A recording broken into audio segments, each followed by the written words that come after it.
as if that bike has a little bit more travel than his competitor, and I think that gave him a huge advantage getting up that mountain. He was going up against Jason Samuelson, and there's plenty of different classes out here today. Right now it's a 16 rider bracket here in the hooligan category. Win, you move on. Lose, you go home. Pretty simple format, but we've also got 250s out here, 450s Pro Open, some vintage bikes, a lot of racing out here today. The thing is, I don't think they're actually going home. All of these hooligans are going to head over to the beach racing that's later on today. I go again. It was actually a figure of speech, Lance. I don't think that they're actually packing up their trucks and going wherever they call their home. So that's what's exciting here. In this category, we're seeing them just take that first run up, but there is a second part to this course we'll be seeing a little later. Yep, there is a second part. It's a lot steeper, a lot shorter run up. What I've heard is that the stock swing arm bikes are struggling getting up. You kind of need that extended swing arm so that you can really be on the front of the bike and not loop out. And it's really neat too to see the variety of riders. So many of these guys we saw last night at Flat Out Friday. Totally. So these guys, they raced all the way till 10, 11 last night.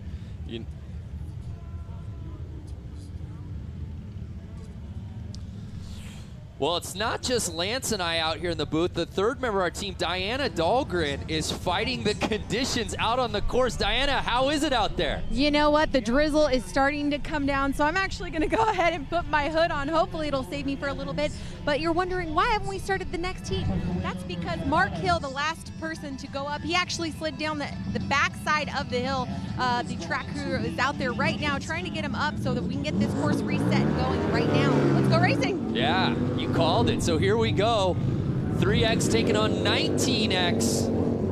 Scotty 3X is actually an engineer for SpaceX when he's not out here racing. So these guys are truly hooligans, working the 9 to 5 and getting out and racing on the weekends. It was Scotty Jones that's pulling up the rear. And there you have it. 19X made it over the last jump, and he would be the winner of that heat. So he will be moving on here in our bracketed challenge. Oh, like old school hill climbing. He did not make it. It looks like he launched his bike, if you ask me. Yeah, and that's the thing with hill climb. It's all hands on deck when a bike goes down. Definitely. The track maintenance out there helping getting Scott's bike up. Those bikes are, you know, 500–600 pounds on that greasy hill. It's a struggle.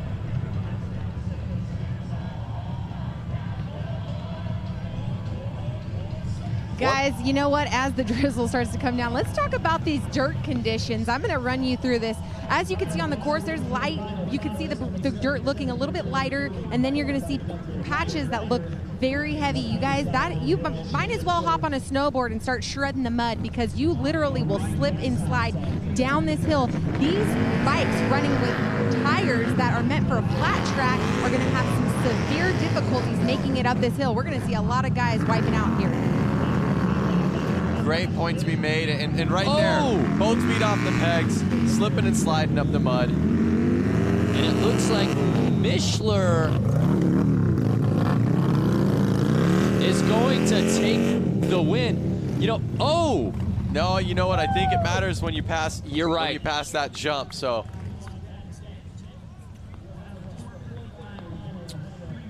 So as Diana said, you'd probably have better luck with the snowboard. Let's not look forget at that rain. that this is a snowboard ski resort here in Little Switzerland. We're about 30 minutes away from downtown Milwaukee, or as Alice Cooper calls it, Milwaukee. And it's been a wonderful weekend here of the 115th anniversary celebration. But now that rain you can start to see is really coming down. Yeah, you can definitely see the rain, and look at these riders coming down the hill. Yeah, now it's chewing up terrain. Yep. We talked about it, early on we thought the riders would have an advantage here on this course because maybe it's going to get progressively muddier, but now I think the later we go on, you're going to see faster starts. You are going to see faster starts. You're noticing there's some good lines kind of getting built up at the starting line. That's going to keep them tracked in and going straight, which is going to help keep their momentum moving forward. But you see this rain coming down, so I don't know how much that's going to affect the mud out there. So it's 19X getting the hole shot early, but now 45 making the pass. Oh, he's just on the gas. He didn't slow down one bit. So they both split the moguls, but it was 45 that takes the win. And Flaherty will be moving on. He made the all-white kid on a muddy day. He made that look easy. A little too easy, if you ask me, Brando. Well, let's take another look. So early on, 19X had it, and then Flaherty starts to make his move.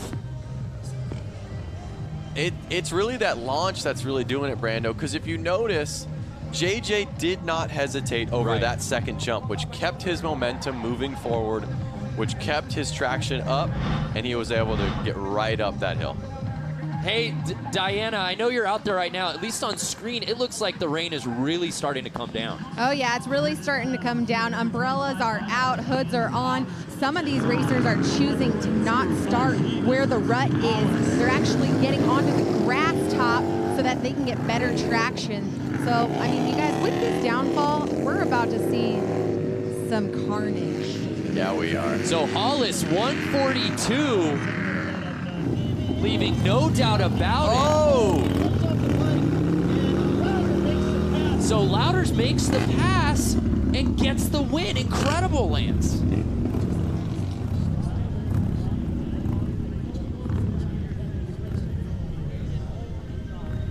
Oh, so I'm hearing in my ear right now that actually the 142 that did Hollis win. Yes, it is the jump that is the finish line. As soon as you clear that jump, which he did, and his feet came off the pegs, and it almost turned into a yard sale. Good, just getting a little housekeeping in order. Want to make sure we are relaying the format as correctly as possible. But you know, it's the lines are getting so blurred. You see the rain coming down. But talk about that. Now that these guys have some wheel traction from the start. Well, the thing is, the rain's coming down, and there are the ruts there, but like Diana said, they're actually kind of not using the ruts, because what I think's happening is the rain is actually puddling in there and actually turning into a mud. If it was dry, I think the rut would be the best decision. And look, these two guys are both going in the rut. They're backing into it.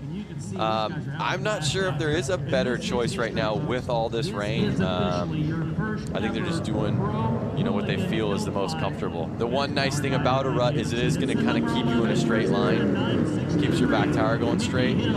So here's Schruffler versus Hill. And these guys are neck and neck going into the terrain. Both of them avoiding the moguls, and it looks like Schruffler has the lead. Will he hold on? And he's got it. He does. Oh, that's the biggest launch I've seen on a hooligan bike yet. So good. So the best head-to-head battle we've seen so far here today in the hooligan class, and it's Schruffler taking the W. He moves on. Here it is where he just took off on him. Look at this launch. Watch this launch. Woo! How's the air up there, Jason? Reminds me of some Evel Knievel stuff.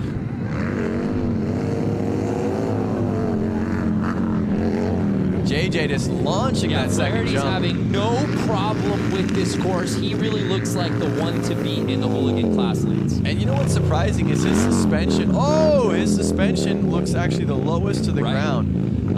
But he does not hesitate to launch any of those jumps. And you can see that that second jump, he launches it, and that's really giving him the advantage against the other riders. I'm wondering who's going to pick that up, or who's a little scared to take that on.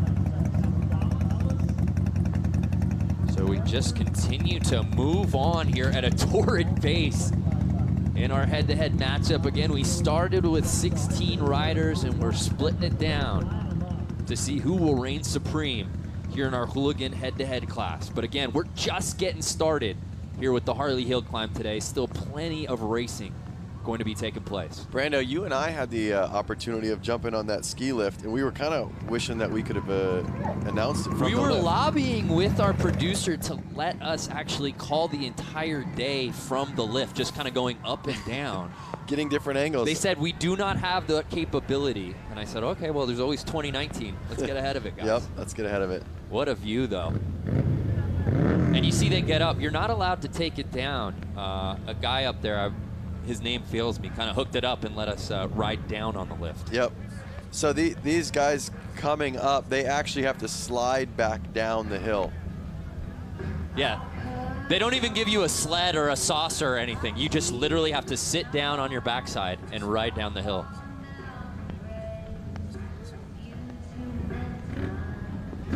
So now you see the fans really starting to storm here, little Switzerland. Yep. That's a great view right there. Look at the parking lot full. I'd like to be at that lodge right now. Thank God we took an Uber here. We wouldn't have been able to find a spot. Yep. I prefer a nice little chili bowl in that Uber, in the chalet? Yeah. You're a lodge guy, huh, at the resort. Thank you. Yeah. Look at all the ruts lined up right there. 1, 2, 3, 4, 5, 6 lines. So there you see Hollis on the right, 142. He laid this course to waste on his previous run. Watch this second jump. This really decides who's kind of winning. Yeah.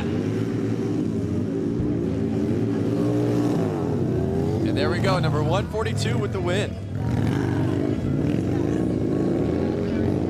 Hey, Diana, as the conditions seem to worsen, it seems like these guys are having fewer and fewer troubles out on the course. How's it going down there? Well, we have the best of the best now, you guys. We're down to the last 3 riders. 142 just won against the number 11 Scheffler. But now what's going to happen is number 11 is going to face the 45 of JJ Flaherty. Ooh. So basically, whoever loses right now against Scheffler has already taken 3rd. So now we're going to find out who gets 2nd and 1st. Oh my goodness, so this is the one we've all been waiting for. Thank you, Diana. This is it for the win here in the hooligan class. As we said, that 45 bike, JJ Flaherty, has probably been the most impressive out here today. Yep, again, watch him on the second jump. He will launch it without letting off the gas, and I really think that's what's gonna take him to the top. And it should be noted, he's been on that side for all of his races here in the brackets. He must have qualified first, so that kind of gives him first gate pick.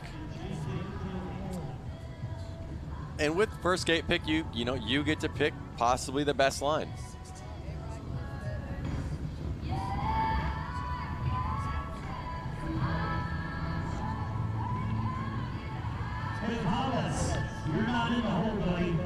So with this, the winner will continue on. There you see 45 Flaherty and Hollis 142. Now notice Flaherty, he's actually wiping his goggles to try to be able to see. Now you see him shrugging his shoulders. What's going on here, Lance? Hollis was setting things up. Now he walks off the course. You know, I don't know. I'm up in the booth right now. There could be some complications.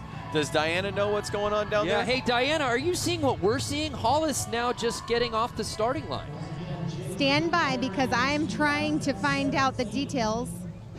Maybe he's just trying to take a more creative start to this course. Start a little further back, get a little more momentum on him. He's like, come on, that's not fair. But again, Flaherty, and you see how muddy. I'm dirty just watching this. How Flaherty in the full white kit seems to be squeaky clean still. Well, he's won all of his bracket heats. Right. He has not fallen. True. So virtually his feet are never really touching the mud until from the start to the finish. And he's not getting roosted. So, you know, that's how he's staying clean. Well, if you're just joining us, we welcome you to the Harley-Davidson 115th anniversary celebration live from the Harley Hill Climb.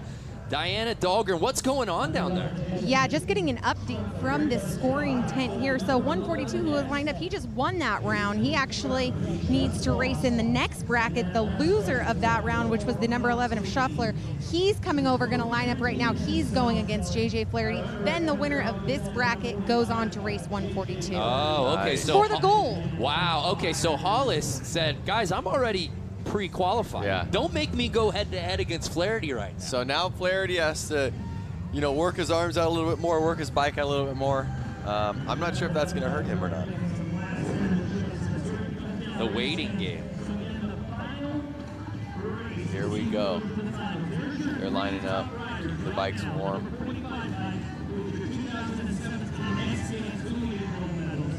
Like you guys were saying, JJ Flaherty might be the guy to beat here, you guys. He's a 2017 X Games gold medalist, hooligan winner. He competes in multiple classes last night, and one that we saw him take the win in. And they're off. Yeah, here we go. So Flaherty looks, oh my goodness, they're neck and neck. It's all going to come down to this, Lance. What I tell you, Flaherty, not scared to hold on the gas over those jumps. I mean, you saw his feet flying off his back. He didn't have the start he was looking for, but he just sets himself so well on that line. there's no stopping him once they get to those moguls, and neither of them are taking that route, but that's really where he separates. His feet. Boom, off the pegs. He regroups and launches it twice as far, 3 times further than his opponent. Yeah, really good point. And one of the things to think about is their feet are getting very muddy down there, and these bikes aren't necessarily meant to be ridden in this mud. So when they hit those jumps, their feet just fly off. It's like ice. Can I come back on? I don't know if the rider's left line is just running faster or if it's Flaherty that's running faster, but there you see 142 Hollis. So now, as you said, Diana, he's already qualified. So who's going to take on 142? So this is Flaherty. So now Flaherty will be moving on, correct, Diana, to take on Hollis? Exactly. And then another thing to keep in mind, guys, is Flaherty is lined up on the left side of every single bracket he's just raced. He is now, 142 has just chosen the left side, which is his preference. So now he's moving to the right. I was just going to say that. Another thing to look at while you're looking at the starting line, their tires are now 4 to 6 inches deeper into the ground. So this could hold Flaherty back on this start. We'll see. Will Riders Right be Flaherty's kryptonite? We're going to find out right now. This is the battle we've been waiting for. Hollis v. Flaherty. As Diana said, Flaherty so accomplished a gold medal at X Games just a month ago. Can he win it right here at the Harley Hill Climb? Now Flaherty, like I said, his feet fell off the pegs last time. We'll see if he's going to remember that and try to hold on a little bit tighter for this setup tabletop jump. And let's see how much 142 launches that second jump, because I know he's seen Flaherty. Hollis has been watching JJ. Guaranteed. So let's see. Uh-oh, bike problems. No, not the time. I mean, these bikes have been put through the ringers racing up that hill. This is not the time you want to see any sort of concerns over the bike. No. And of course, Flaherty literally just finished his previous run. You know he's coming off adrenaline right now. Hey, let's get this thing going. Yeah, let's go, let's go, let's go. I mean, the runs are so short. I mean, what is it, maybe 20 seconds to get to the top? Oh, I don't, and Diana, it looks like Hollis is switching out bikes. Yes, so there is a rule. They are actually allowed to borrow a bike, so he had technical difficulty, couldn't get his bike running properly. He is now going to take over bike number 34, and he is getting the crowd going, you guys. And I know you can't see it right now. There are thousands of bikes in the parking lot, and this entire hill is lined with a crowd, and they are so excited to see this guy switch out his bike and see if he can take the win right now. Yeah, there's no shortage of bikes. If 34 didn't come up, I'm sure he could grab one from the parking lot. What a win it would be on a borrowed bike if he can do it right here against Flaherty. Here we go. Watch this first jump. Oh, feet off the pegs again. Oh, Flaherty getting a little squirrely. Oh. Hollis has the lead. Can Flaherty catch up? Notice Hollis launched the jump that time further than I've seen him do it all day. And Hollis on the borrowed bike takes the win. That's just an incredible story. What a moment. Mere seconds before the final race set to begin against JJ Flaherty, who we thought was the favorite to win this thing outright. Hollis has bike issues, has to borrow number 34, and wins it. Such an incredible deal. And to be the rider of the 34 bike down at the bottom, you got to be pretty proud knowing that your beast can make it up there. What a moment. And that's really what this hooligan circuit is all about, Lance. No, it's all about friendship. I mean, you saw them at the top high-fiving each other. They're both stoked they made it to the final round. They're both stoked they made it even to the top of the mountain. Yeah, absolutely. So it's Hollis with the win. Let's head down to Diana, who's with the man of the hour. Diana. Congratulations, the number 142, but he is on the 34 bike. He just took the win with a sudden change in the game plan. You went from 142 to 34 for the gold round. Yeah, I don't know what happened. The bike was running great for the last run, and then went to line it up, and it just won't fire at all. I don't know. It must be something electrical or something. Maybe something to do with the rain, because it was like the ignition was gone. So you just took bragging rights at the 115th anniversary. What does this show the rest of the hooligan class about you and what you've got to do on hill climb? Well, I came from a motocross background, so it just shows all the hooligans that if you ride a lot, it doesn't matter what kind of riding you do. You can jump on a hooligan bike and you can haul ass. And so it's a lot of fun, and I would greatly tell people to jump on a hooligan, get a Harley or whatever. It's cool, it's fun, and like we do all these one-off events. It's great, and just have a lot of fun. Congratulations to the 142, Daniel Hollis. You want to say one more thing? Yeah, can I just say thanks to my sponsors, Milwaukee Harley, Fuel Cafe, Blue Moon Customs, WFO Racing Online, Von Zipper. This was an awesome show. Thanks for everybody tuning in, and thanks to Jeremy also for letting me borrow his bike, because obviously mine didn't make it. So thanks again. Pure talent here, guys. The 142, 115th Harley-Davidson anniversary. He takes bragging rights. So it's Daniel Hollis. I wonder if we call that a split win technicality with Jeremy Hobus, the 34 plate.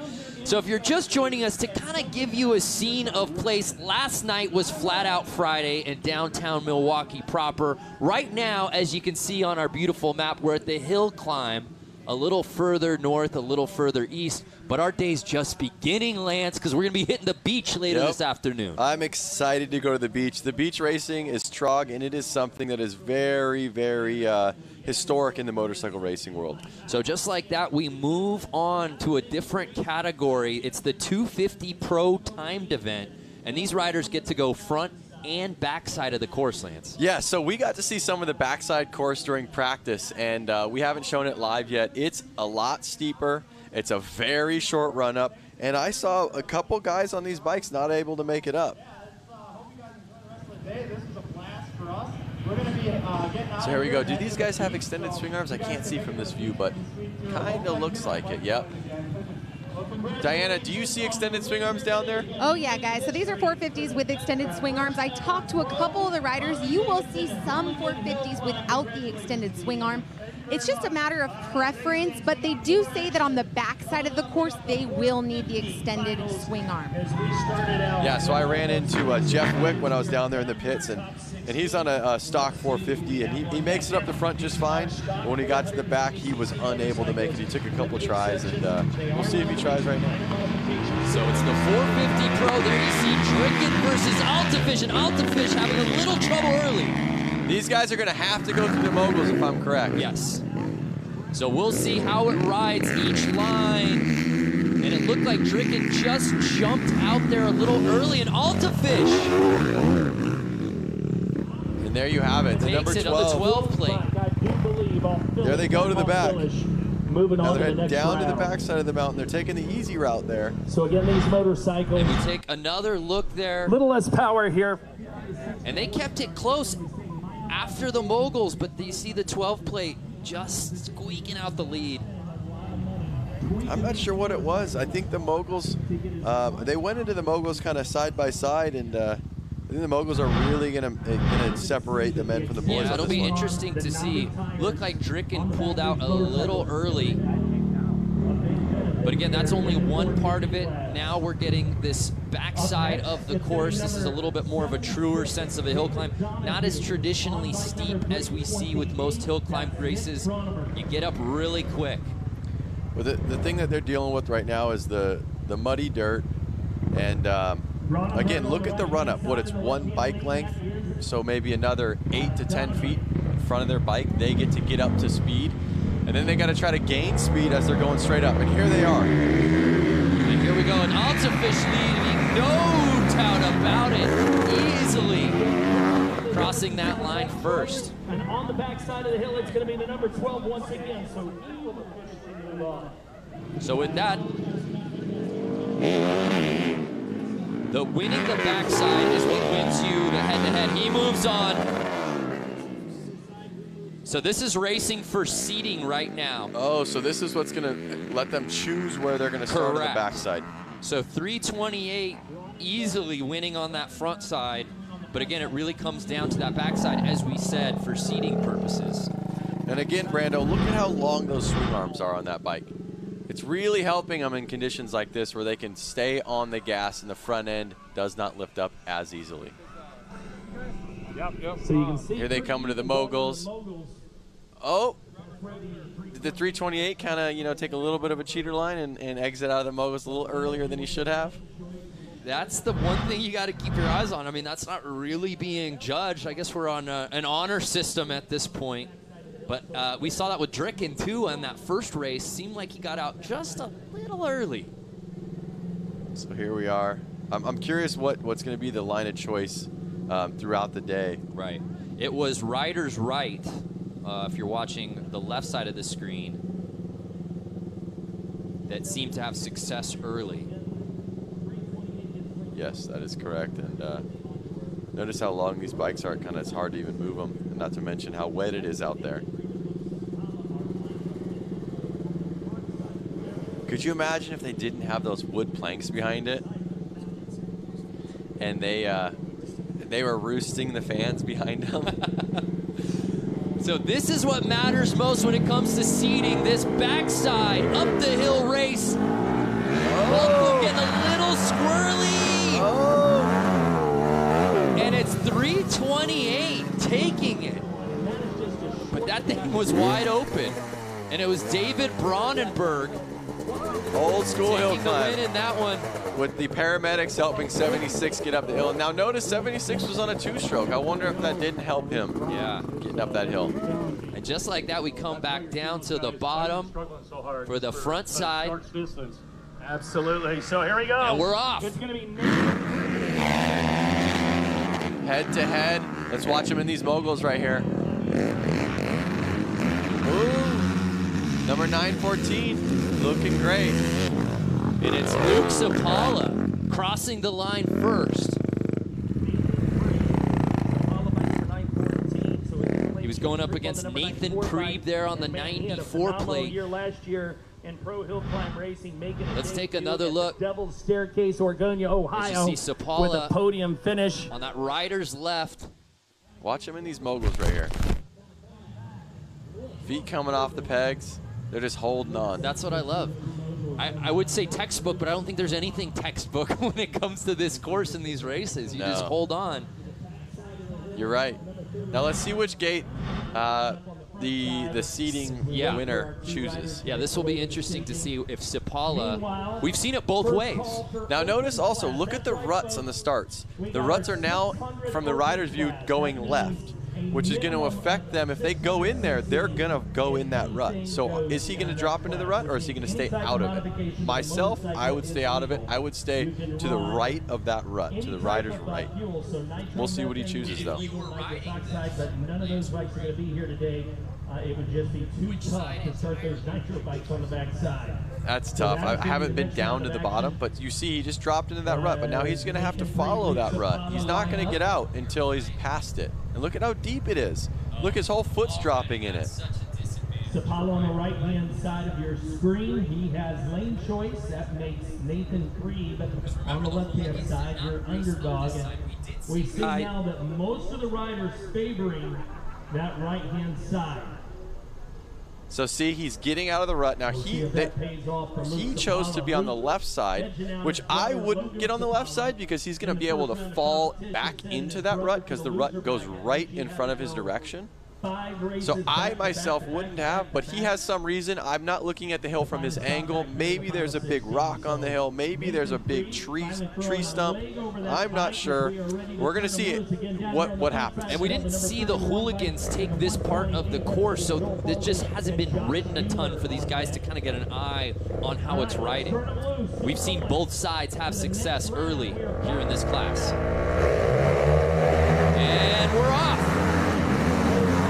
And again, Luke Sapala left no doubt on the front side and crushes that backside. He'll be moving on for seating purposes. You know, a lot that could be making these riders win or lose could be bike gearing. It could be, does he have maybe a big bore kit, a better exhaust system, something that's making his bike more powerful. So here's Mueller and Faldy. Notice the two-stroke taking the lead right there. That's an older Kawasaki, and you don't see those too often. But he made it happen right there. We'll see if that power band that he has to deal with will help him on the backside of the mountain. So Josh Mueller, that 128 bike, as you see early, stepped off for just a second, but that's where he really pulled the throttle and pulled away. Did you see the second place rider getting roosted the whole way after that? That does not feel good.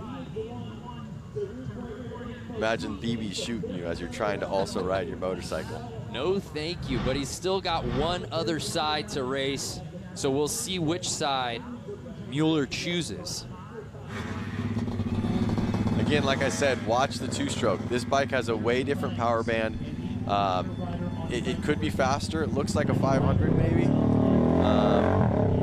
could be a 250. I'm not 100% sure. I'm not down there. And then we don't even know the size bike of this one. Could be a built 450. Well, guys, you know, Josh Mueller has some extensive hill climb experience. I mean, don't kid yourself by the looks of that bike. It has a lot of raw power. That bike is the same one that was at X Games Aspen earlier this year. We did a feature with him and Harley-Davidson for the snow hill climb. And yeah, I mean, he is a guy to beat here today. That's a really good point, Diana. You know what? Anytime we have a question, why aren't we going down to Diana? I don't know. Why aren't we? I'm sorry, Diana. So here we go. Wow, I love that angle from the bottom. So you think it was the two-stroke, four-stroke thing that kind of helped choose the winner? Yeah, and on that side, no doubt about it. So Logan Sapala taking on Andy Heineke. 430. 450 pro class.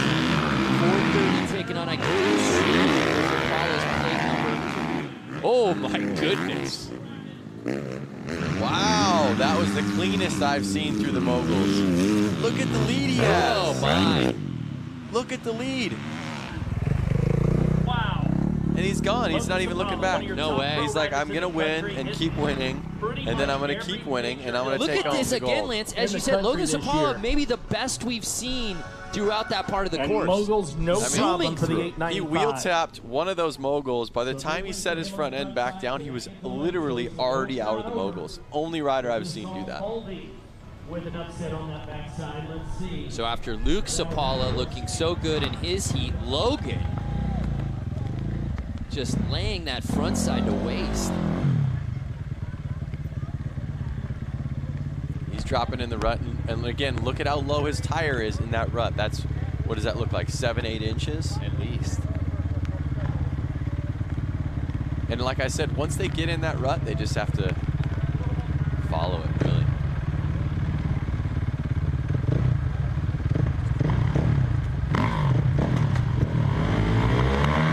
Guys, you know, we're celebrating 115 years of Harley-Davidson, and of course, with that comes the hill climb. You know, this has been being done for over 100 years. You guys got to check out the Harley-Davidson Facebook page after you're done watching us live here today. Check out some archives of the hill climb. It's pretty spectacular to see what these guys did years and years ago. Yeah, absolutely. One of the oldest things we've seen here in this country. And Lance, you and I got to go check out the Harley-Davidson Museum yesterday. That was amazing. Yep, and I mean, to think at the technology that these guys are riding on right now with the suspension and the engines and the power and the gear that they're wearing. Back in the day, it was, you know, a leather helmet. It was a bike with no suspension and chains on the tires to try to make it up a hill. Back when you were riding as a kid. Yeah, back in the early 90s. But again, it's just incredible how far this sport has come, and it's just a tradition. But it always pays homage to the roots. That's what I love. Always. Even as the tech advances, the bikes advance, this is still one that will never go away. Nick Bronnenberg taking on Matt Altafilish, excuse me. Both of these guys looked good earlier in seeding. Altafilish showed no issues in our first runs of the day in this class. Here it is. Let's watch the moguls. And Matt making it look easy. Getting to the top. So after a less than ideal start, he finished that race the way he was hoping. Taking the lead, now he'll get to choose which side here on the second half of the ride. Are we seeing something yet? Are we seeing the riders in the back when they go to the backside? Are they choosing a left or right, or has it kind of just been every rider's been very different? Yeah, I don't see one side being favored or one clearly ahead of the other. Diana, are you seeing that on this backside of the course, one particular line advantageous to another? Yeah, you know what? Earlier when you guys were talking about it, as the riders come down, I've heard a little hearsay about the left line on the backside being the favorable one. The right, apparently, the rut is so deep that you're kind of caught in it for the first 15 feet or so. But I mean, it's all about a preference. Some guys do really well in the ruts, whereas other guys don't prefer it. Yep. Yeah, that's true. And notice this right here, number 12 is actually not in the big rut. He's just a foot over to the left of it. So he chose the right line, but not being in the rut. And it's interesting because 12 Matt was actually, in his previous race, was on the other side. He was on rider's left when he took the win. Well, this race right here is what really counts. Absolutely. It was for seeding. Now this is what we're looking for to move on. Notice number 328, I believe that's Nick. He doesn't even have goggles on. Imagine getting roosted without goggles. Yeah, I don't know. In the muddy conditions like that would be my choice. And they're off. And the 12 prevails. It doesn't matter what side you put Matt on. He's going to come out with the win either way. That's the way his day is going. Yep. Congratulations on your The 914 of Luke. Looking great his last race. Another rider to keep your eyes on. Watch him in the moguls this time. Yeah, Luke Sapala looked so good in his previous race. Can he hold on? Oh, Valdi taking the lead early. Watch the moguls. Let's see if he can pull it again. Look at how fast he gets through. No problem, Lance. That is his section. And Logan did the exact same thing. Yep, but he goes, it doesn't even bother him if you're ahead of him. He goes, wait till we get to the moguls. Number 31 bike. That's been the great separator for the Sapalas out here today. And I love it, man. He's so quick to get to the backside. Yep. Let's go. My heart rate is up. Again, that's Luke Sapala. So it's good. The rain has seemed to subside, but we take another look. This is what we're talking about, Lance. 31 takes the lead early, but Sapala cool as the other side of the pillow because he knows once he hits the moguls, there's no stopping him. Just right through it. I mean, it didn't even slow him down. I'm wondering if the left side's a little bit easier. Running a little quicker. Could be. Now he is choosing the left side, it looks like. So we are not seeing that there is a left or right side that's Not better. at all, yeah. Last winner took the right side. This winner's taking the left side. He's deep in the rut. Notice his tires 6 to 8 inches down.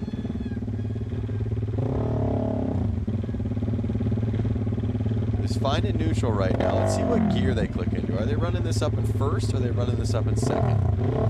Looks like he's trying to keep it neutral, but he just clicked up maybe second gear. So starting off in second on the gas. Yeah. They're just staying in second the whole time. Sapala easily taking the win there in second gear. And he moves on. So with that, Sapala moving on. Diana, how's the energy down there with these riders coming back down, riders lining up? Well, you know what? All I got to say is the umbrellas are popping out because the rain's coming back. And another thing to go over the bracket system. So it's going to be just like how we had with the hooligans. There's going to be two guys that go up against each other. The loser of that first round is going to race the second round. And then the winner of that round will go against the first round's winner. So a little trifecta. 3-2-1 round. It's tourney time out here. As you see Mount Altafesh, so he's back on there, the 12 plate. And just as I said, I must have said it, what, 2 minutes ago that I thought the rain had subsided? No. Wisconsin had other plans. I thought we were here for the summer. It's Labor Day weekend. But still, it's been an amazing weekend. We're obviously out here at Little Switzerland today. We were in downtown Milwaukee yesterday for Flat Out Friday. People coming from all over the world for Harley-Davidson 115th anniversary celebration. We flew here, but I feel like we're missing out. We should have figured out how to get bikes here, huh? We should have, that's for sure. One thing I'd like to point out is notice motorcycle riding is very a eye sport. It's just you out there, right? But all of these riders have a team behind them. Notice the man helping him with his umbrella, holding his goggles. You have a whole support team helping you keep your bike dialed in, keeping you ready to race, so you can just focus on your racing. 100%. We, not me. So this is one we've been waiting for. Altafish versus Sapala. Both have looked so good on this course here today. Uh-oh, rain's coming down hard. And notice, 914's on the right side. Is he going to be able to do the moguls like he has been? Oh, threw him nicely. And he takes the lead. It doesn't matter what side you put Luke Sapala on. He's going to come out victorious, Lance. He has those moguls dialed. He is not scared to stay on the gas when he approaches them. Diana, it just seems like Sapala has had no problem whether he's on the left, whether he's on the right. Even if he doesn't take the whole shot, it's all about the moguls where he seems to be taking the lead. Is that what it looks like down there? Well, the funny thing is, you just said without him getting the whole shot, that's exactly right. It looked like he got tripped up on his gear right off the start. So I was a little shocked when he took it through the wind, but the mogul section is definitely where he's going to capitalize on taking this front hill round. So both of these guys have looked really good on the backside, so I'm looking forward to this one, Lance. Yep. Notice that Luke chooses the left side in the rut. And that's what he chose last time, if you recall. Yep. So he's in neutral right now. Notice the tether on his arm. That tether on his arm is an instant shutoff, so if he gets separated from the bike is not going to take off without him. Something that you would normally see on, let's say, a jet ski. You're gonna have a bad time. Yep. And here we go. And Sapala, it looks like it was a come from behind. I thought Altafish might have had the lead early. 9:14, your final. But it was Sapala that moves past him. He has definitely shown that he's the king of this hill. Now, I'm starting to hear the rain. You guys, I don't know if you realize this, but 895, he's already lined up. That is Sapala. And then we have the 914 of Sapala about to line up against him. You know, are we going to see brothers going head-to-head here? I was just going to say, did I hear Sapala? Are we seeing double out here today? Yes, that's exactly what we're seeing. Is Sapala and Sapala going to be in the final round? So this is the round for third place, if I'm correct. Yes. Correct. So we still have a Sapala, and then, so Matt has to go against another Sapala. Not Altafish goes, are you kidding me? I lose to Luke Sapala, now you got to make me go up against Logan? Yes, and exactly right here. So if Logan takes this win, we're going to be seeing a brother standoff here. Ooh. We saw Venus versus Serena yesterday at the U.S. Open. It is a weekend for siblings in sports. Could we see Sapala v. Sapala? Matt Altafish says, I might have something to say about that. We'll see if Matt can regroup and get through those moguls a little faster this time. For those of you watching live on Facebook right now and all of our channels, make sure you give us a comment. Let us know what you're thinking so far about the hill climb. Over 100 years, 115-year anniversary here that's going down. Here we go. And it looks like Sapala takes the early lead, and it's the moguls where he's really pushed past the competition, and it's more of the same Logan Sapala. Diana, I just, when you said that, I popped onto Facebook. Even though I'm watching it live right here, I popped onto Facebook just to check it out. I'm seeing people from all around the world watching this. Yeah, we love to hear where people are from. Yep, Taina Holm all the way from Finland. Right now, we are streaming on thousands of channels live, guys. I mean, across the globe right now, they are watching the 115th Harley-Davidson anniversary. Yeah, that is the power of Harley-Davidson. Holler at us. We're not kidding. Give us a shout. Tell us where you're watching from, and we'll show you some love here on the broadcast here today. Yep, I'm seeing Camille all the way from Ireland. What's up, Camille?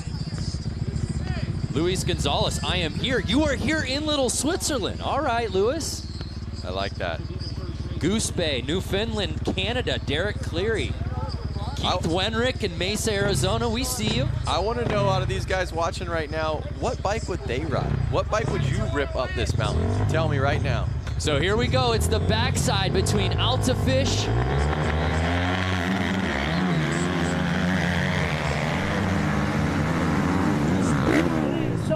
will pair up against his and brother. Logan Sapala. Down there in the Harley shirt has to be It is the Sapala day. If your name is Sapala and you have a bike here today, you're probably in the finals. I would say the Sapalas have been riding with each other their whole lives. They've been competitive, brotherly competitive against each other. I think that they're going to be smiling that they're lining up with each other right now. So we'll see how it goes. More fans watching. Kearney, Nebraska, Kelly Dahl, what's good? South Padre Island, Texas, stand up. We see you, Karen. Arwo Grunveld, all the way from the Netherlands. Toms River, New Jersey, Doug Staples. Great to see such a global crowd watching here. And we've got brother v. brother. This is that storybook ending to that 450 class. Logan versus Luke. Who's gonna take it, Lance? Oh! Here's the mogul section. Head to head. Oh my goodness! Head to head. Oh, Wow. that was a photo finish, Lance. Wow, I can't even tell you who won right now. Logan Sapala just took that front round. Wow. So it was Logan, Diana, that took it. I mean, they were neck and neck there. That's Logan. Luke's little Wow, brother that was in a the light photo blue. finish. Even watching it live again, And man, that's the finish need to about see a right there. photo. So I think One it's thing gonna we do know is their dad definitely taught him how to do the whoop section. Got you. So they have been trained in the whoops, which is really helping them in the moguls right now, and it's shown from the morning they started. Again, 895 plate is Logan. Luke Sapala in the 914, correct? Yes, that is correct. Logan on the 895 and Luke on the 914. I mean, I wonder who's older here. Or are they twins? I mean, we're going to find out here shortly. I'm going to try to get some information on these guys. Get both of them if you can. It'd be cool to see their reaction at the end of the race. I'm sorry. You both are confused. They're actually not brothers. It's a pure coincidence that they're both Sapalas with the same graphics and the same bikes. Logan versus Luke on the backside. Who will reign supreme? And it's the 895. Logan with the lead. Yeah. Oh! Luke Sapala goes down. Luke sending it just past the finish line with the lawn dart there at the end. How about a race, fans? And Logan is just like, yeah, I won. I'm going back down. I'm going to do my interview. I want to meet Diana. Man. I want to meet Miss Supercross. Yeah, that's She's down incentive there. enough. So it's Logan Sapala, but Luke made it interesting earlier. As you saw, Logan really had to round out that line, Luke. Let's go live coverage first. We'll try and get their audience. And of course, Luke had to go for style points there at the end. Well, let's head down to Diana, who's with our winner. Logan Sapala, the number 895. Wow, capitalizing off the mogul section. I keep calling it the whoop section. Amazing battle against your brother. Was a Sapala show off. Yeah. Wonderful. Well, I think we're getting a little bit of static feedback here in town. He's saying that it's going great for all you guys out here watching. For those of you watching live on Facebook, is there any last words you want to say to your brother? Pretty soon, so I'm going to enjoy it while I can. Okay, well, congratulations, Sapala brothers. I'm going to let you go the number 895. Let's see if we can get, I'm going to see if we can get Luke.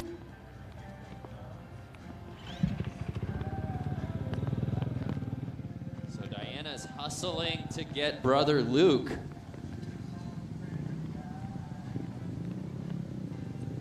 Luke Sapala, amazing racing all morning.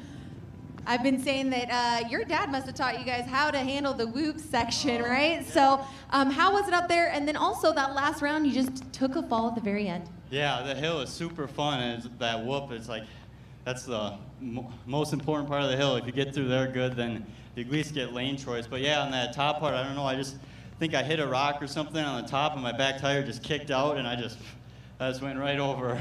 Are you the younger or the older brother? Younger. Okay, so the older brother took the victory here today. When's the next matchup between Sapalas? Probably next weekend, hopefully. All right, well, big round of applause here from Little Switzerland for the Sapalo brothers. Guys, we're going to take it back up to you. Yeah, thank you, Diana. Just a super neat story to see both those guys. And we were seeing all throughout their heats and the brackets that they were probably the most impressive all day. It was fitting that they would end up going head-to-head there in the final. No, it was great. I'm sure their dad was stoked. I'm sure the family was stoked. Everybody that's watching it from their hometown is going, wow, they both made it. Wow, they're head-to-head. Yeah, and they made it so close, especially on the front side. That was a photo finish. I could watch that replay a few times and probably change my mind on who won that front side. Totally, totally. But, I mean, you saw him in the backside, and it was pretty, you know, that you could tell who won that one. Yeah. Well, we're just getting started out here today at the Harley-Davidson Hill Climb. The Open Pro is the next ones. They'll also be hitting front and back here on the course. As you see the rains coming down here at Little Switzerland Ski Resort in Slinger, Wisconsin. It's so funny how you look around and you see some of the fans out there. Some are in T-shirts, cut-off shirts, just a baseball cap. And then you see some in full, you know, snowboard jackets, umbrella. So it's pretty incredible.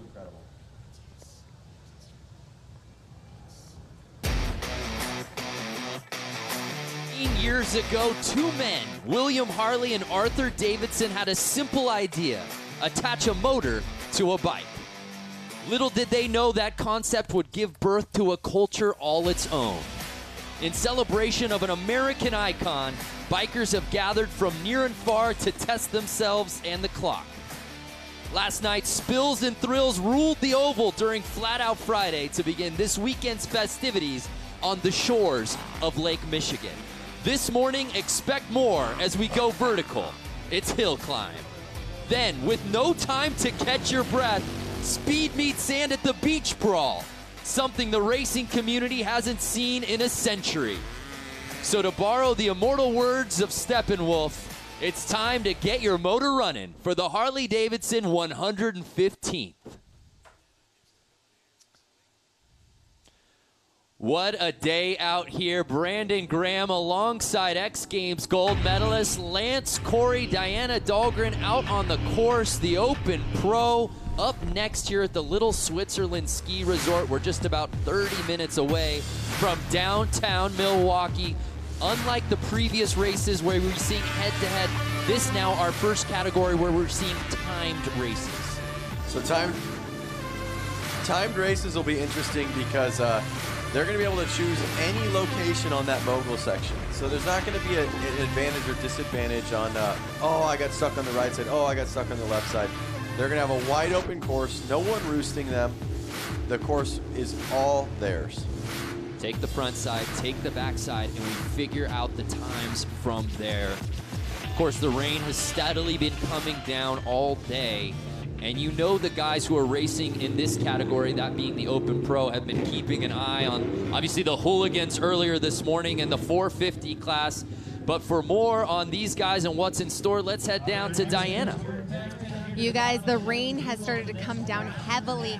With that is going to be coming some very slippery mud here. It's sticking to everyone's boots, a couple inches worth on these tires. With the Pro class, you're going to see some studded tires. It's going to add traction so that they can get up this hill as fast as possible for these timed runs. Yeah, that's a really good point. We didn't see that in the previous classes with the studded tires. Now we're getting that out here today. Now it looks like it's a Sapala again. And I wonder if he put studded tires on his bike, or is he going to ride the same bike? Interesting. Logan Sapala, who took the win in the 450 class just minutes ago, is now getting timed in the Open Pro event. And again, if you're just joining us, thank you so much for watching. And we want to hear from you. This is just as much your show as it is ours. What do you guys want to see? What type of access Who do you want Diana Dahlgren to talk to? Let us know. Let us know where you're watching from. We love the international field of watchers out here today. Will take the win. They definitely have to maintain each section. So Logan Sapala, who's perhaps ridden this course better than anyone we've seen out here today with the previous classes, will be really interesting to see, Lance, what he does, realizing he's not necessarily going head-to-head right now. Yep. Notice how much the rain is coming down. I wonder if the Sapalas are going to be a little exhausted after the last couple of heats they had to do, and if these other riders that are fresh, are they going to come in with more stamina? Are they going to be ready? Or is it actually going to be a disadvantage because they haven't been riding the track all day? Combined time, front and back side. And the neat part about this community is that it's all hands on deck. So many of these guys riding out here today at the hill climb. We also saw last night at Flat Out Friday some of these guys we've seen at the hooligan races, whether it be their own circuit or even at X Games Minneapolis.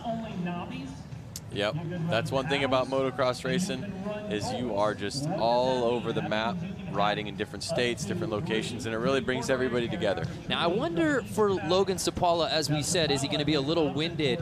After that win, you're kind of riding off of adrenaline. Now that's stopped. Yep. Gets a little colder, letting the rain hit you. I think he's ready to, like, let's go. Yeah, he's been outside this whole time. He's been getting wet, you know, his arms, his gloves. His whole gear set is soaking wet, which is not going to help him. That's slip and sliding on the bike. Looking at our fans watching, Rodney Holm, aloha from Hawaii. Hopefully the weather's a little better over there. Indian Springs, Texas, Kevin Vincent, we see you. Longview, Washington, Rick Harper. So keep watching us all day long. Again, it's Harley Hill Climb right now. We've got the battle at the beach later this afternoon. Excited for that one too. Don't go anywhere. Harley-Davidson giving you unparalleled action and access all day long. I just have a guy right here saying, Mike Smith wanted to say what's up to me, so I want to say, hey, what's up, Mike Smith? Yeah, what's up to Lance and Thrashin'? Okay. Monterey, California, Joseph Camacho.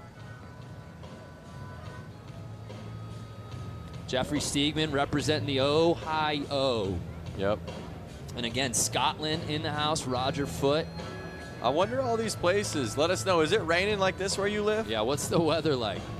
Because I know a couple people were saying that they're from California, and I know it's not raining there. But one thing I just saw is Corey Sanko from Scranton, PA. Oh my gosh, Dunder Mifflin! Dunder Mifflin, dude. Dunder Mifflin, this is Corey. I saw Scranton and couldn't. Because you can't help yourself. So we're having some, we're figuring some stuff out on the scoring tent. That's why you're seeing the delay. While we do that, though, let's check in with Diana Dahlgren, who caught up with some people, I believe, earlier this week in town in Milwaukee. Let's check that out. Here at the Harley-Davidson Museum, it's a constant festival, a revolving door of thousands of people who share a common passion and a common philosophy. I'm sure you get the same answer from everybody. Freedom, you're out there in the air. I mean, there's nothing inhibiting you, or you can feel the road, you can feel the wind. To be a biker, you have to be resilient and willing to be flexible. You have to have a sense of adventure to be able to enjoy Harleys like you're supposed to. To be a biker, you have to be free. It gives you the freedom to go out and do the things you want to do. Something you really have to do. It's not something you can explain, really. It's a part of just the whole camaraderie, the family. You get on one, you kind of forget what your problems are, you forget what you've done all day. It's just a matter of realizing what you've got and enjoying it. To be a biker, you have to be someone who loves to ride. I mean, that's the reason we do it. Something just kind of hits you here. It's just the rumble. I just love it. I get tears in my eyes thinking about this one. It's a way of life. It's something I've been doing for 52 years. And once you get on a bike, it's so free. It's just a freedom that it's hard to describe unless you do it. Freedom, camaraderie, way of life. There's no better way to describe it. Really cool that Diana was able to connect with some of the fans outside the museum. And we've seen it all weekend long, Lance. Everybody that we meet, it's just everyone's here for a reason, and they're all having the time of their lives. That's totally it. There's so many parties going on right now. There's parties at the museum, parties right here, parties all over town. We can't even get into our hotel lobby because it's blocked with bikes. Yep, streets are blocked off, bikes are parked everywhere. And there's so many people in the hotel that I actually got trapped in an elevator for more than 5 minutes. Diana, I don't know what is up with you and getting trapped in elevators. I don't want to air old stories, but I believe you got trapped in an elevator at X Games about a month ago too, right? Yes, I did. We made a sports center the next morning because there was 3 Olympic gold medalists on the elevator with me. We were trapped for about an hour, just short of an hour and a half. Oh, that's my nightmare. But the thing that you told me last night was there was 3 gold medalists and like 15 more people, so 20 of you in there. Yes, there was about 20 of us in an elevator. I wonder why the elevator got stuck. We're getting off the rails, though. If you're watching, you're checking out the Harley-Davidson hill climb from Little Switzerland Ski Resort here in Slinger, Wisconsin. Brandon Graham and Lance Corey in the booth, and the fantastic, the incomparable Diana Dahlgren just bearing out the conditions out on the course. And Diana, how is the rain? Is it still coming down? Any sort of clearance out there yet? No, guys, not yet, unfortunately. It's not pouring like it was, but there's a light drizzle coming down. It's going to make for some great racing out here. Like you guys said earlier, the 895 is currently lined up, ready to go for his timed run, but they are working on some technical issues we're having on the backside right now. But you know what? This is just a wonderful celebration. Like I said earlier, the parking lot has thousands of Harley-Davidsons. Loads of people have driven 30 miles north of downtown Milwaukee to come up here to check out the Harley-Davidson hill climb. And like we've been saying all morning long, is that this is a century-long event. This is what Harley-Davidson was built off of. This was one of the first sports that they came out here in the early 1910s. And the museum in downtown Milwaukee shows some amazing things depicting a hill climb 100 years ago. And if you don't have a dirt bike to get up the hill, there's always the chairlift. My favorite route. Actually, no, I do want to ride up that hill. Well, there's no shortage of bikes, Lance. If you want to take a break from the booth, you can get out there. So you can handle this? Look at this, huh? Will any of these work? Oh, man, I'd love to ride that gray Battleship CVO right there. How about you guys watching out there on Facebook? Any particular Harley out there catching your eye? There's a lot of bikes out there. Jake Berg, send it already. We're getting there, Jake. I promise you we're getting there. The thing that's cool about being on a bike, and the reason why I love it, is if you're here on a bike, you're getting anywhere you want to go. Yeah. You're in a car, you're getting jammed up. Well, that was why you kept hearing it time and time again in that feature where Diana went and met with some of those lovely riders outside the Harley-Davidson Museum. Freedom was a word that kept getting used over and over again. It might sound cliche, but there's no truer sense when you talk about jumping on a bike. You're right. So as we continue to wait here with some of the scoring things getting worked out, let's head down to Diana, who's with 895. Yes, I'm down here with the Sapala brother, and I was just thinking what a great idea it would be to go over some of the features on this bike to show you guys what is going to be racing up this hill. So, Logan, right? There's 2 of you. I get you confused. So let's go over your motorcycle. Tell us what the key differences are for this class versus the hill. Yeah, these are totally custom frames that are hand-built. Like, this one was hand-built by my dad and Mike Bronk. And just bike motor out of a BR 1125 for a Buell 1125. Then we put a 1190 big bore kit in it. Custom tunes, custom exhaust, custom airbox. I mean, pretty much every part of them besides the suspension is 100% custom. Is this type going to play a key role in the traction getting up there? Yeah, definitely. Like a paddle tire right now would be really skaty because the ground is so hard and slippery. So I went with a knobby. It should get a little better hook, but not quite as good as the metal. So where are you and your family from? Ellsworth, Wisconsin. It's about 45 minutes east of the Twin Cities in Minnesota. Okay, so it wasn't that far of a drive. We have some of your competitors who've driven, you know, from Arizona, California. Is hill climb very prominent here in Wisconsin? Yeah, right where I live is about the strongest amateur district or amateur scene that hill climbing has, and they're all really fast guys. And this is exactly why we didn't take the win in the class before this one. So we're going to get ready to get these things going. I'm going to get you suited and booted so that we can take off. Guys, that was the key difference. Is hopefully you heard all that from down here, and we're going to get ready to go racing. Yeah, thank you, Diana. So, as Logan said, this is no accident. The reason he's having success and also his brother is having success out on this course. This is what these guys do. Yeah, and that's what I was saying earlier on in the race is that you got a lot of guys out there with more stock-ish bikes, and then you got a lot of guys out there with pretty rad custom-built bikes like his. And I think that's going to help a lot. It's going to help quite a bit, to be honest with you, because it virtually is a drag race. So after seeing Logan take the win going head-to-head against his brother Luke, we now enter the category where it's strictly timed races.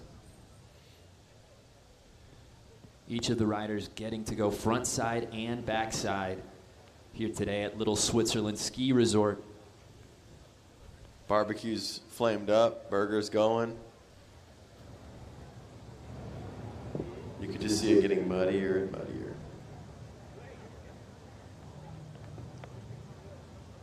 Brando, what do you think? You think you can make it up the hill? No doubt about it, partner. Are you challenging me? Not a challenge, more just, you know. You know what? Here's what we're going to do. We don't have bikes. And while we wait for this, maybe we can put the headsets down. Why don't we just run up this thing? On our feet. No, I was thinking doing handstands up there. Yes, on our feet. Okay. I mean, it's a timed run. We don't even have to go head-to-head. I'll take the chairlift. That's your All right, I hear a bike choice. started up. I think we're ready to roll. So after that wait, Logan Sapala ready to kick things off here in the Open Pro timed event. Oh, wait a second. This is a different bike than he was on before. You're right. Way louder. You hear that? Yeah, this thing's purring. And I know he just... And here he goes. He's had no problem with this course in the head-to-head. Will we see more of the same here in the timed portion? So he slows down quite a bit because it's such a powerful bike and the engine's probably so heavy that he didn't want to carry too much momentum into it. So a 13.589. So it's a combined time between the front and back side. He goes 13.589 on the front side. As you said, having to square this thing up and go right down the middle. Probably slower in the mogul section than we've seen him all day. Yep. Again, the thing is he's setting the mark right now. He's the first rider to set a time, so we're not even sure is a 13.5. Yeah, we have no idea to give sort of a frame of reference of what that means. But I think given Logan's prowess in hill climbs, his experience in this circuit, the fact that he's doing it right now, to me that feels like probably a pretty good leader of the clubhouse type of time.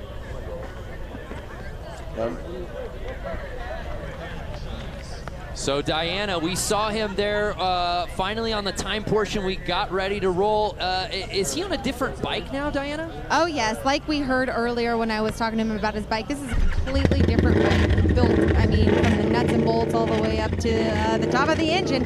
But this is our silver medalist from X-Games Aspen in the hill climb. Oh, that's right. For those who didn't watch, as we await his time on the backside, we did the Harley-Davidson snow hill climb that Lance, myself, and Diana were all a part of. As many of these guys we're seeing out here today actually took their bikes and rode up the super pipe. So there you see 2.619. So I heard something about a 16 second. Yeah, so the combined run one score coming in time, a 16.208 for Logan Sapala. The bar officially set. So it's 127. Here's the mogul slowing down a little bit. Getting through him. Oh! And Lloyd Mueller getting hung up in the moguls, and the bike goes down. Like traditional hill climb, they don't always make it to the top.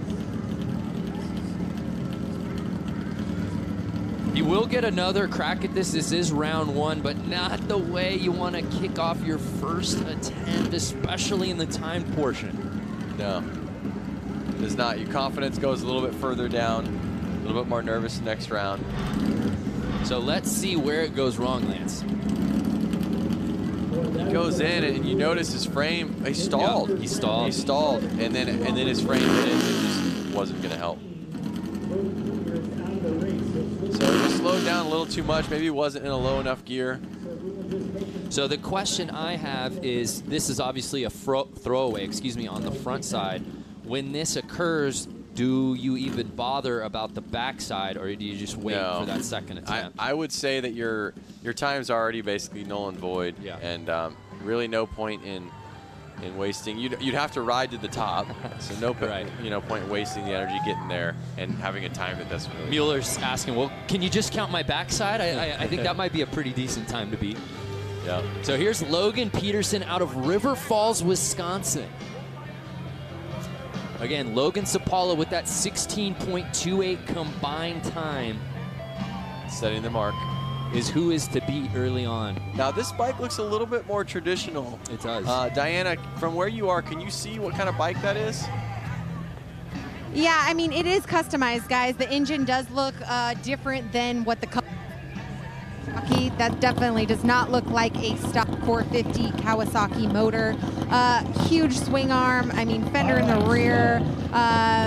I mean, and I don't know if you guys can hear it from where you're at, but this motor is very deep in sound and very unique. Just as you started to talk, it sounds like you started it up. You can hear it. And now that we're getting a closer look at it, yes, that is definitely a bigger engine, definitely a long swing arm. See, you're getting a good view down there. Yes, I am. You guys are missing out on all the fun down here. Yeah, Diana, I don't know why you're complaining about the conditions. You have the best seat in the house. You guys, I've been snowboarding on the mud the whole day. Mudboarding. Mudboarding. Looks like the rain's calmed down a little bit. I don't see it in the screen as much. How is it for you down there? Yeah, there is still a light drizzle coming down, but you know what? You guys are in a nice, comfy area watching the races here, and then so is everyone else that's watching us right now. They're on Facebook Live watching the hundreds and hundreds of channels we're streaming live on right now through Harley-Davidson. It's the 115th anniversary. It's a very special weekend. This weekend only happens once every 5 years, where we celebrate the birthday of Harley-Davidson. So a huge shout out for HD for having us out here and all these people here to watch. It's just an amazing weekend so far. 100%. Again, if you're just joining us, we want to hear from you.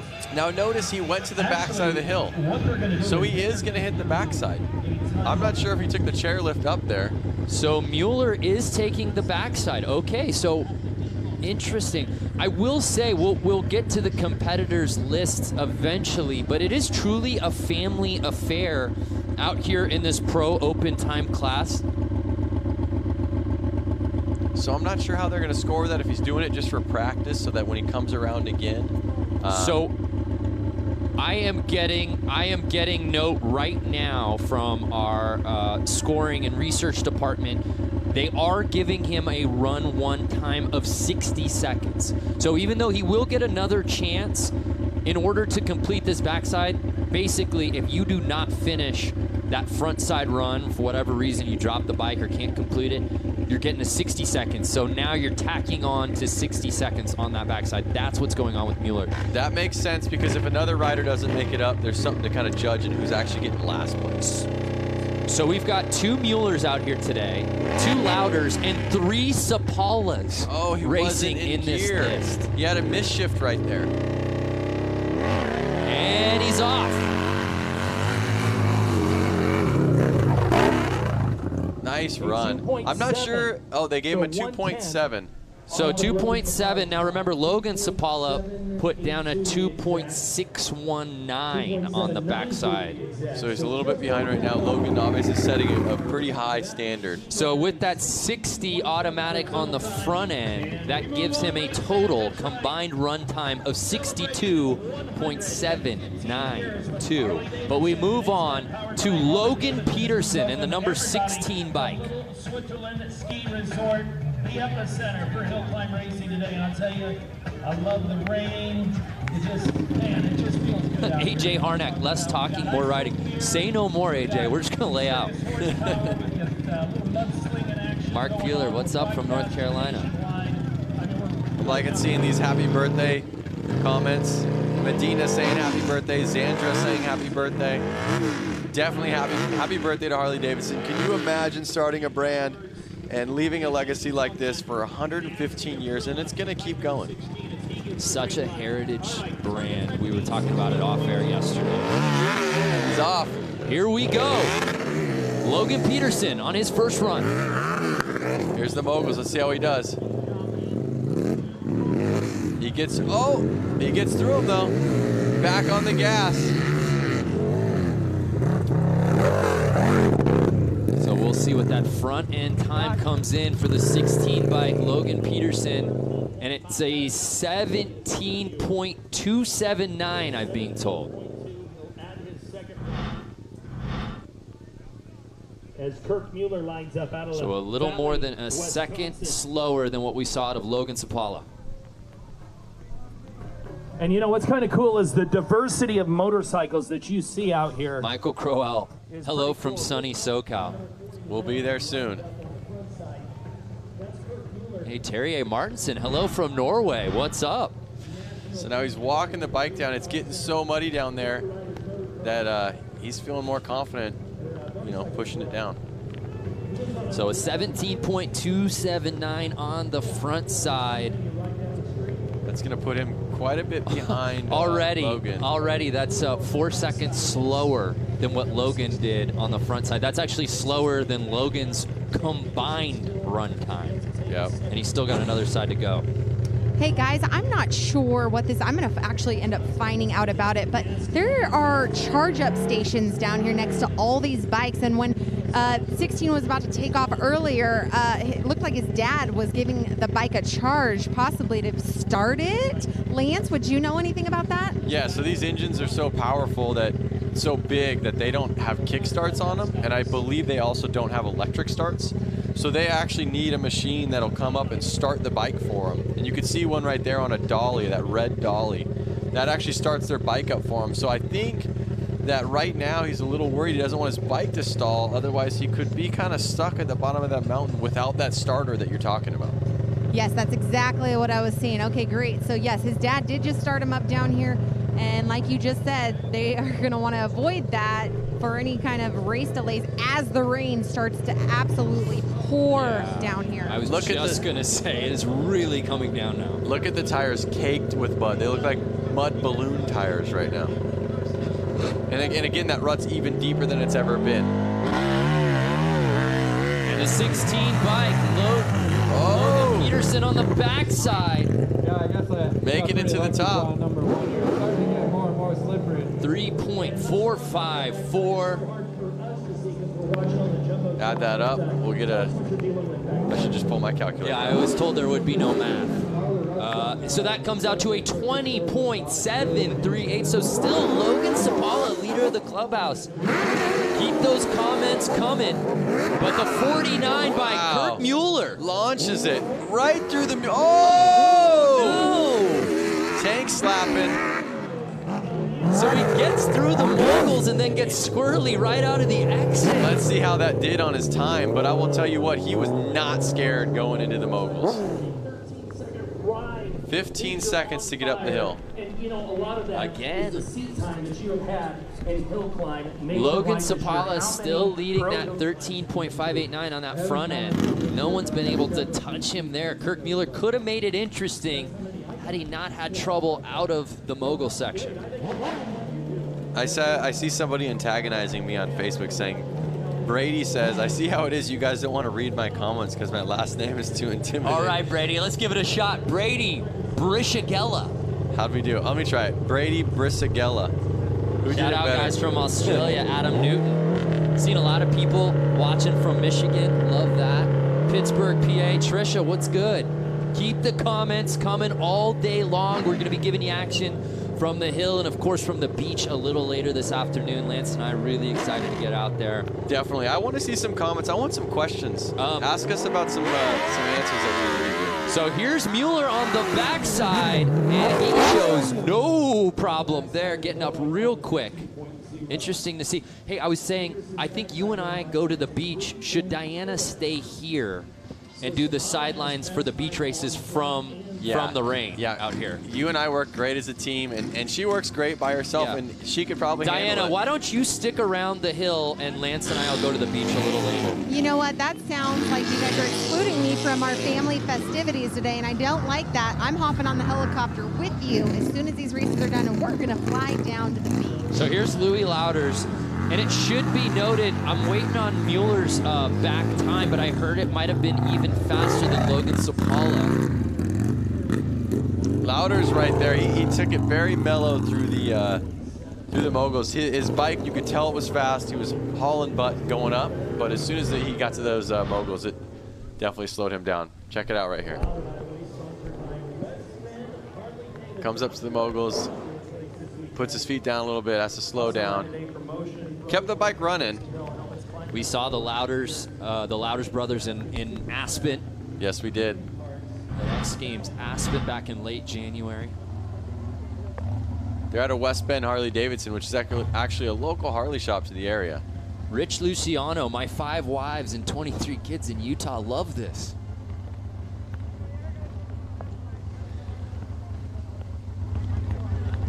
Bob Snutherly, we want to see Diana at the beach. All right, Bob, we'll bring Diana to the beach. Diana, you can come. You know what? That's because give the people what they want. Give the people what they want. I think they want less Lance and I, more Diana Dahlgren. I don't know why beach. you guys are still talking at this point. So we're still waiting on some of these backside times. Hey, look at that. Brady says, whoever tried my name last got it right. Oh, your boy. That was Lance Corey, X Games gold medalist. And a spelling linguist specialist as well. Robbie asks, so it's a dirt bike with a Harley motor? Yes, a lot of these bikes are custom made, and they're having street engines in them. Diana, what do we have going on down there? You know what? There's a lot of things happening down here. What I will tell you is happening right now is that people are running into the chalet to get out of the rain, and then if they don't have, most people though are throwing on ponchos, and actually guys, that's what I'm getting on. Next time you're gonna see me, I'm gonna have a Harley-Davidson poncho on because it's just pouring down here. Charles Anderson, first time watcher, long time Harley rider. Love to hear that. Welcome, Charles. And LaTowers makes it up there without a huckabuck, making it look easy. Let's see what his time is. 3.62 on the back end. So again, Logan Sapala is still leading with the combined run times, and that's what matters most, that 16.206. Kirk Mueller right behind him with that 17.372. It should be noted as we move on in this contest, Kirk Mueller has the fastest backside time with 2.3 on the dot. I'm reading one right here. Scott Bowling, he's saying, remember doing this stuff as a kid, I wish I still was. We had a rider last night, 78 years old, win his class in the flat track races. Yeah, I saw that guy. That was amazing. He looked just like Regis Philbin. It's never too late, people. It's never too late. So here's Luke Sapala, much like brother Logan, having no issue with the front side. His time coming in 15.085.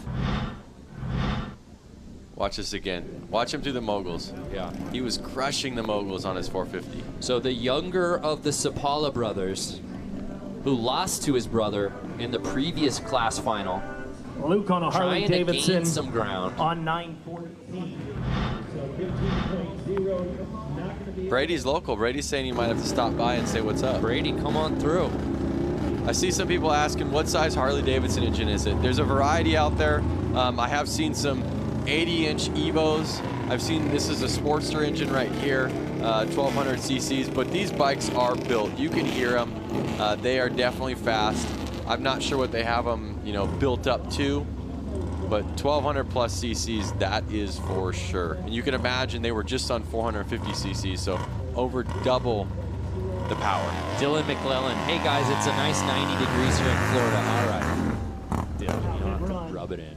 On that Harley, a time of So Luke Sapala really picking up where he left off in the previous class. That backside time actually beating older brother, a 2.391. Still a second slower, though, when you combine his front time score. But again, the Sapalas really the ones to watch. And there you see the rain coming down. We move on, though. Dan Louders. Oh! Just like old school hill climb. All or nothing right there with Dan Louders. And Dan got shook. Let's hope that Dan's all right. I can see that he's breathing, and I think he's just laying there in awe. Yeah, I no think he might be, on. No, watch this right here. Oh. Oh, yeah, he goes definitely got the wind knocked out of him right hard there. on the wrists, and hopefully he's just mud angeling down there. He's up on his feet. That's good to see. So right there, Dan's got a Evo Harley-Davidson engine in it. Something that was built more in the 90s. But I have seen that bike, and it is definitely built. Woo! That bike took him for a ride. Lonnie Richter, the brothers own the hill today. Yeah, there's no doubt about that. Sapala's looking so good out here. So with that, of course, Louders unable to finish the front side. He'll get that 60 seconds automatically tacked on for his front end run time, and he'll get a crack at that backside. Hill support right there to get Dan off the mountain. You can see their shirts starting to soak. Look at the tire covered in that mud. Just caked that back tire, my goodness. So he's riding, it looks like he's riding down, Lance. Yeah, I wonder if he's not going to make it to the top this time. He got the wind knocked out of him. He hit the ground pretty hard. Love from Italy, ciao. What's up, Fabrizio? Come on.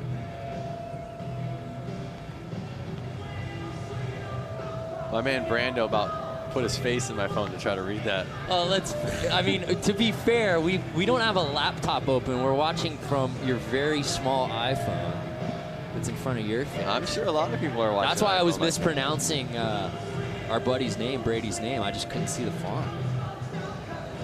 We move on to bike 128, Josh Mueller, not to be confused with Kirk Mueller, who currently has the second fastest time of the day behind Logan Sapala.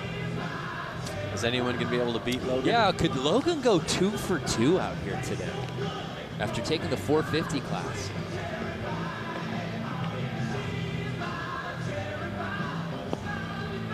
Joello Olivio, guys, come to Puerto Rico. Like Lance and I? Because we'll do it. Look at him start the bike. So he had that machine that... Yeah, this is what Diana was asking about. That just started the bike, and you heard it just like right there. It was gnarly. Another Mueller is about to head the hill. I don't know if you guys can see me, maybe out your little window, but I am fully ponchoed out right now. Oh my gosh, yeah, we can't see you on screen, but I just looked out the window of our booth, and you've got a fluorescent poncho on, and he's holding on. Whoa! Take it easy, take it easy. Oh, misshift. Let's get it into gear. Lance, he was flying to start that run out, just holding on for dear life. Every obstacle had his feet flailing. Yeah, pin it to win it. Brian P. O'Connor couldn't have said it better. 20.324. But man, he made it interesting right as he started that mogul section. Yep. Watch this. Feet come off the pegs.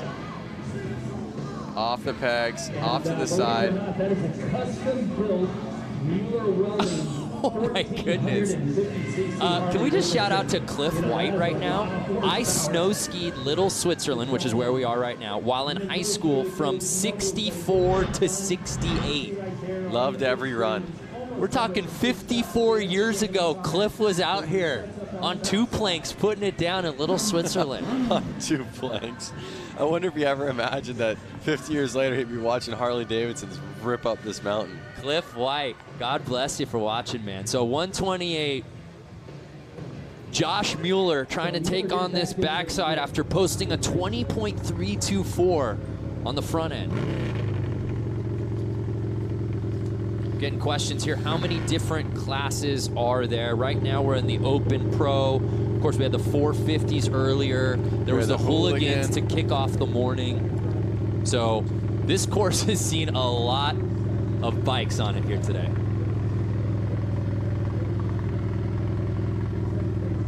And now we're seeing with every bike on this backside is going to need a little assistance getting into place. There he goes. Notice the shifter's kind of sticking straight up.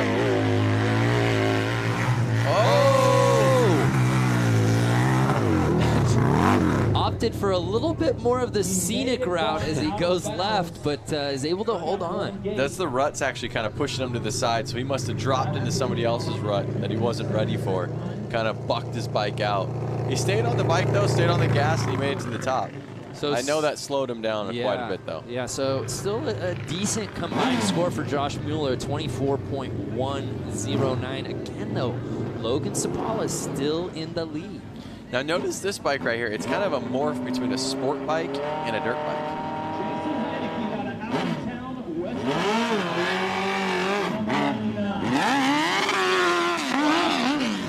I think he's going to struggle with that big engine through the moguls. So this is the 99 bike, Jason Heineke.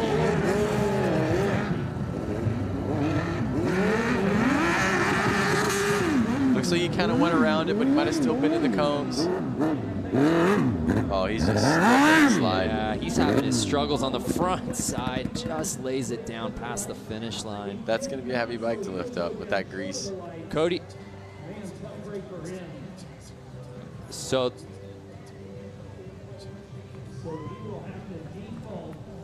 Cody Pearson with the comment, just started watching. Have you made mention of the amazing downhill mountain biking that Little Switzerland has to offer? I would love to do that, especially this muddy mess. Watch some of this downhill. Look at that back tire, Lance. It's a chocolate donut right now to me. Looks pretty good, huh? Hungry now. Yeah, I know, me too. So I wonder if he's going to try to make it to the back. The time, I believe, is still running. It looks like he'll probably end up accepting a 60-second on that. And he'll probably get a max out time for the rear unless he goes back up. I'm not sure.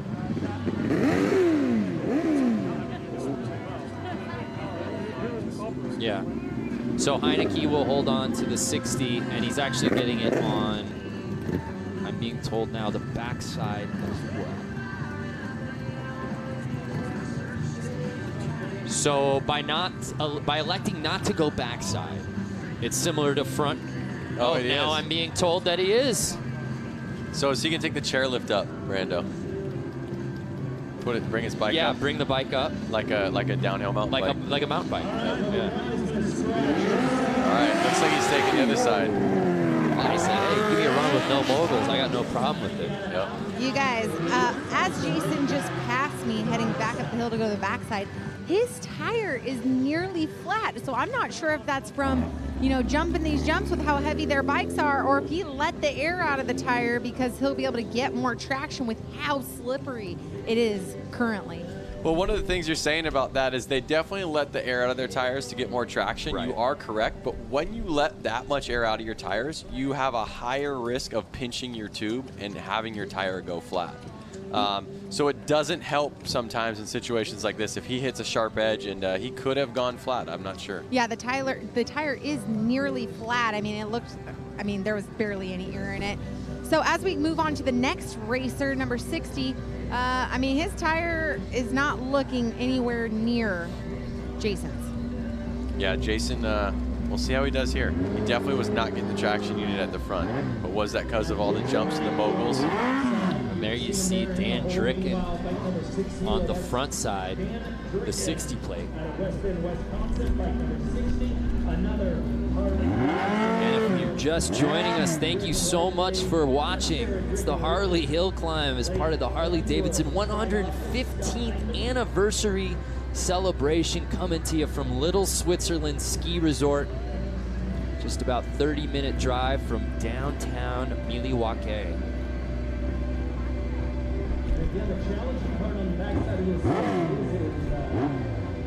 So Lonnie wants to know a little bit more about what the riders are riding. These hill climb bikes right here are definitely a custom-built, garage-built bike.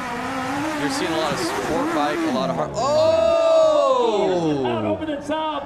Look at Super that! fans through the timing lights.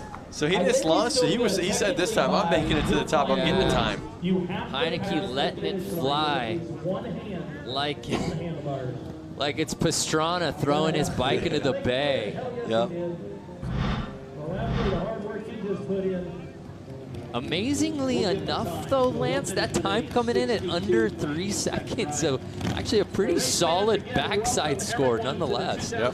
Well, like I was saying before, I wanted to talk about the bikes. We had a lot of people asking about it. Well, go ahead. These are definitely homemade bikes. This looks like they're morphing dirt bikes. And this bike right here that we're watching is a Harley-Davidson engine.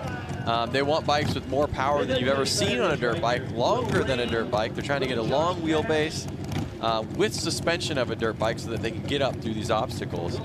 So it's really a morph, and they're making stuff to kind of get up the best they can. So 99 getting out of the way, opening it up for Dan Tricken, ready to drop in for his first run out here today. So he's ripping up there with a Sportster engine. See how he gets through those moguls. Look how long that swing arm is. Oh, just fine. Yeah, showing no problem. It was a cautious approach getting into it. And he makes it look like cakewalk. And after seeing a couple of 60s, Dan Tricken puts down the 20.318 on the first half. We'll see what he does with this bike on the backside.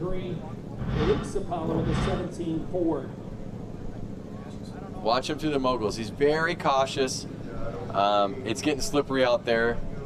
But at the end of the day, this time is going to be a lot better than some of the riders that don't make it. But Lance, let me ask you this, and also Diana, please feel free to chime in. Now I feel like some of these guys are really, who are going in later at the back end of this field, are at a disadvantage versus, say, Logan Sapala, who got in, especially before the heavy rain started coming down. Correct. That is definitely right. I mean, just me standing out here, as I take a few steps before, I had plenty of traction with the grass. Now everything is just sliding. And the course is going to be the same exact way, especially with all the lines running through it. Really, Logan has a complete advantage here, as well as Luke, because they ran in the class before. They already have a complete feel of what it's like.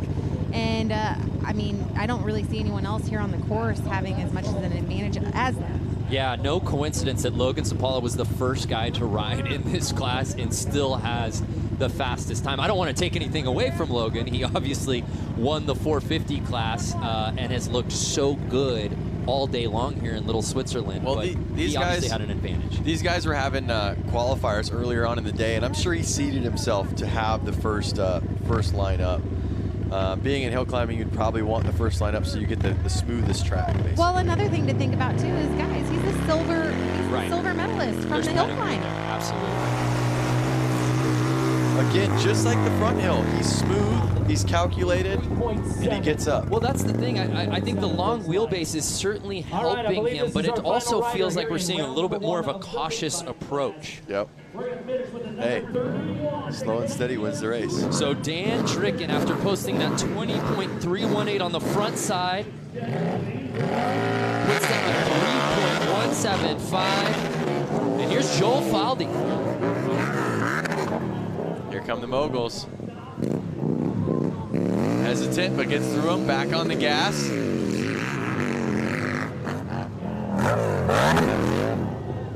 Nice. Making it look easy. Oh, and that Making was a it fun. great first time run. 15.663 for Joel. One of the faster times we've seen. We'll see if you're on the front. We'll see if he can stay on the podium with that on the backside. Holding.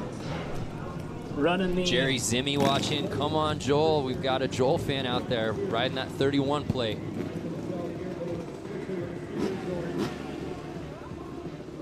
You saw that bike often just inching that front wheel off the ground with how much power it had.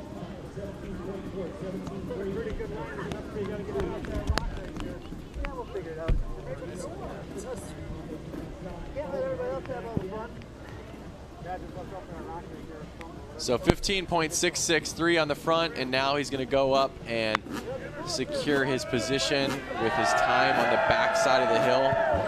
Fans are cheering him on. He's revving up, clicks it into second. On the gas. Oh, and this is a great run, Lance.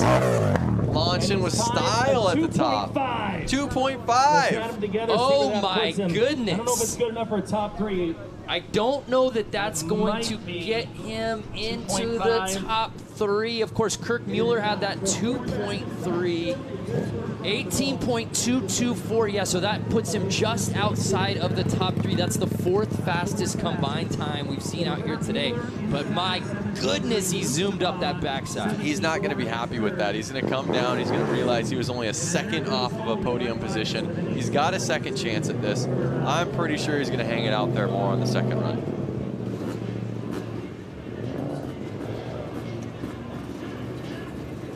So we switched over to the 250 Pro class. As you can see, that's a 250 dirt bike right there. And this is Logan Peterson going in for the first run.